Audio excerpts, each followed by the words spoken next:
Lam araka tasumu fi shahrin min ash-shuhuri ma tasumu fi Sha'ban. Ewe Mtume, mimi sija kuona ukifunga sunna katika miezi mengine yote kama ambavyo unavyofunga katika mwezi wa Shaabani. Sasa mbona iwe hivyo? Kuna nini? Amwambia dhaka shahrun yaghfulu nnasu anhu baina Rajaba wa Ramadhan, ni mwezi ambao watu ndani yake mara nyingi huwa katika ghafla ya ibada, mwezi ambao unakaa katikati ya hii miezi miwili Rajab na Ramadhan. Ndio watu wengi pia nao wanaghafilika na mwezi huo. Sasa mimi basi nimeamua kufunga katika mwezi huu tena kwa wingi. Funzo la kwanza, Mtume sallallahu alaihi wasallam katika hadithi hii anatufundisha umuhimu wa ibada zama za ghafla, wakati ambao watu wanakuwa katika hali ya kusahau, pengine wameshughulika mno na dunia. Alibadatu fil harji,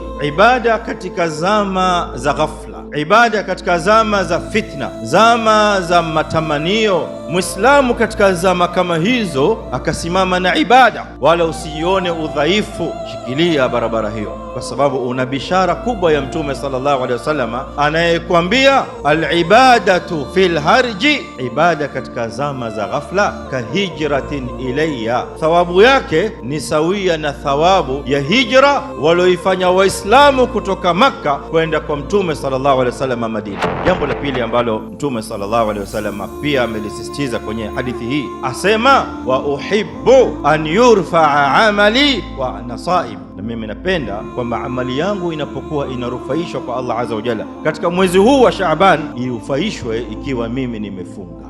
Asa wa laala saumu yangu ile iende ikaitetee amali yake. Yeye ni Mtume sallallahu alaihi wasallam anasema maneno hayo, sisi tulio chini yake tunatakiwa tusemee. Sababu ya Mtume sallallahu alaihi wasallam kukithiri kufunga sunna katika mwezi huu wa Shaaban, ahabba shuhuri ila rasulillahi sallallahu alaihi wasallam an yasumahu Shaaban, uliko mwezi ambao alikuwa Mtume sallallahu alaihi wasallam akipenda mno kufunga sunna ni mwezi wa Shaaban. Thumma yasiluhu bi Ramadhan, kisha mwezi huo wa Shaaban anakithiri kufunga ili aje auunganishe na mwezi wa Ramadhan. Kwa hiyo mwezi huu wa Shaabani aliufanya Mtume sallallahu alaihi wasallam ni mwezi wa matayarisho, mwezi wa istidadi, mwezi wa mazoezi ya kuingia Ramadhani.